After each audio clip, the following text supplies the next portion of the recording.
We're at the beginning of a new sermon series where we're focusing on what it means to transform the heart of the city. And with that comes a study, a 4-week study for what does it look like to transform the heart of the city. And when I think about transforming communities and transforming cultures, I have to imagine that it begins with our own story, with our own heart, the personal transformation that we each have to undertake ourselves. At the heart of cities are collections of individuals, and each one of those individuals comes bearing different and unique gifts. Everybody brings their own heart to the story, to the community.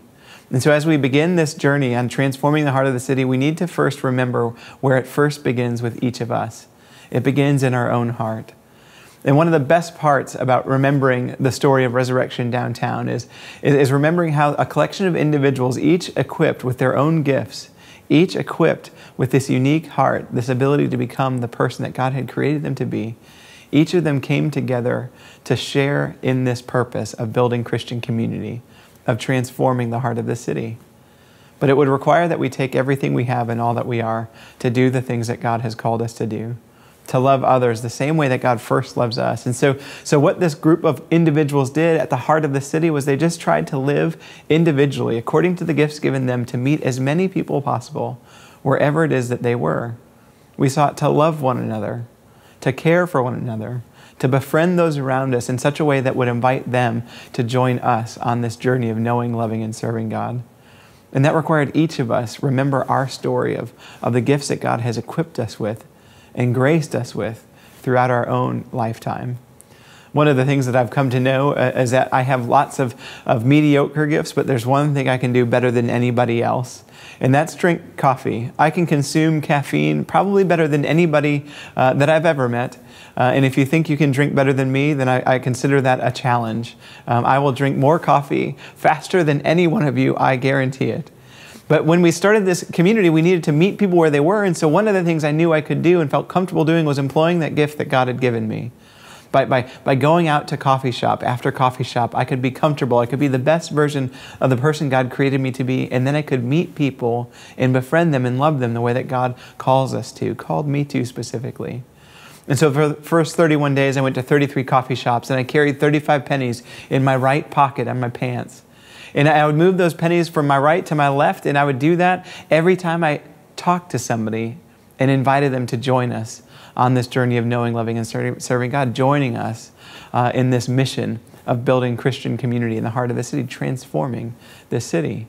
And so I did that for 31 days. The first month, I did that to get to know Kansas City, but more specifically to get to know the hearts of the people that were living in this city with me, to get to know my neighbors, to turn them into friends, to build community at the heart of the city. That's where it begins. In individuals living according to the gifts they've been given, employing them to the best of their abilities so that they might love one another the same way that God first loves us.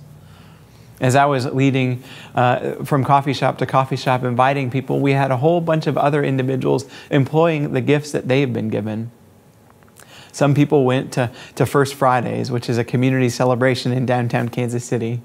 They handed out bottles of water by the pallets full. And they would hand out these free gifts as a way of expressing God's grace, God's love. Without any sort of barrier, without any sort of awkward interaction, they would give away that free gift, meeting people where they were. And as words were exchanged and water was exchanged, a simple invitation, come and join us as we're starting a new church in downtown Kansas City, was extended. It was a simple way to make an introduction, to invite people by means of God's grace to join us in the heart of this city to build Christian community. As people were handing out bottles of water at First Fridays, we had other people elsewhere. We had folks who were gifted in riding bikes. They loved to ride in races, charity rides, or even maybe long hauls like the MS 150. And they would go representing the church, meeting people on the journey, talking to people along the way, hosting water stations, hosting greeting and celebration parties at finish lines. They would celebrate with people and encourage people, all in the name of Christ, inviting them by God's grace to join us on this journey of transforming the heart of the city. At that time that we were forming and shaping, I remember that we didn't have worship regularly. We weren't sure what that even meant, to worship as a community. But what we were sure of is that building Christian community, it begins by employing the gifts that we've been given. And we'd all been given the capacity to get our hands dirty in the business of changing the world. And so as we would meet people, whether it was in coffee shops or at First Fridays or at the finish line of a 5K or a charity ride or at a water station halfway through one of those races, we'd invite people to join us just for 3 hours on a Saturday morning, to roll up our sleeves, to go to work, actually serving, loving, caring for this community in a way that puts our faith to work. As we would do those, we would have groups of people gathered together, having conversation, building relationships, while at the same time they were transforming the city around them through service. What is your story? What are the gifts that God has given you? How has God filled you or inspired you with a passion, with a gift that you can employ, that you can live into fully, to invite people around you to become your friend? But more specifically, to invite people around you to join you on this mission of growing in the knowledge, love, and service of who God is. And so as we continue this study, as we look forward to what it means to transform the heart of the city, it begins first by remembering your story. My story begins with coffee, but it ends with Christian community in a way that allows people to experience the fullness of God's presence. What's your story? How is God calling you to invite people to join you on this journey of knowing, loving, and serving God? Because uncovering that rests at the heart of transforming the heart of this city.